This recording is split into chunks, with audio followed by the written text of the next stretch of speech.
Kia ora, Holly Gooch here with a no-frill summary of a piece of literature on twice-exceptionality.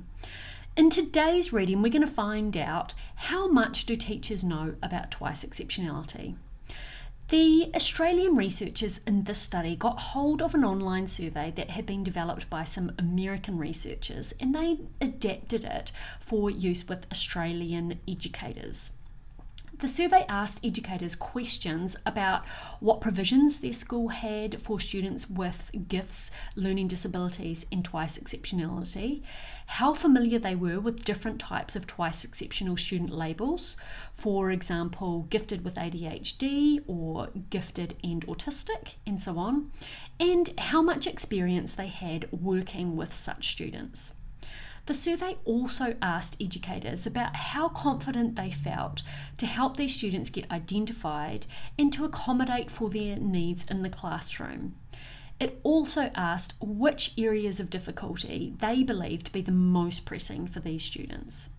While the survey was sent to a vast number of institutions across Australia, few educators completed it, and out of those that did, many only completed some of the questions.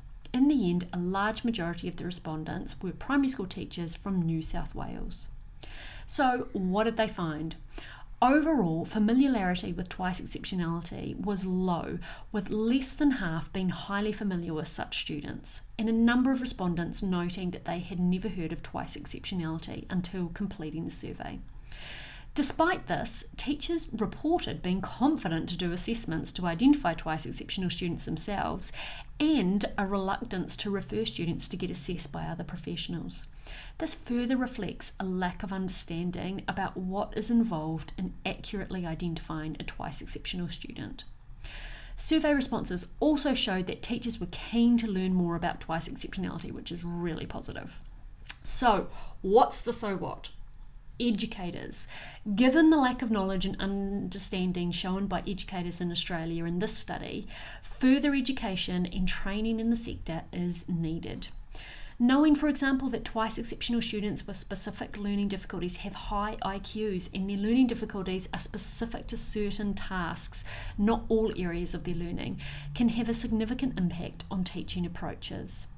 Also, appreciating that a learning disability is an enduring condition that cannot be fixed is useful to know, as it reminds educators that twice-exceptional students need compensatory tools that draw on their strengths to help them compensate for their difficulties, rather than an emphasis on remedial work. So if you're an educator who has not yet had specific training in this area, go ahead and request it and use this article as evidence to your professional development funders for the need. Parents. As I've said before in my other videos, because your child's educators may not have a sound understanding of twice-exceptionality, it's important for you to do your own research so that you can advocate for your child.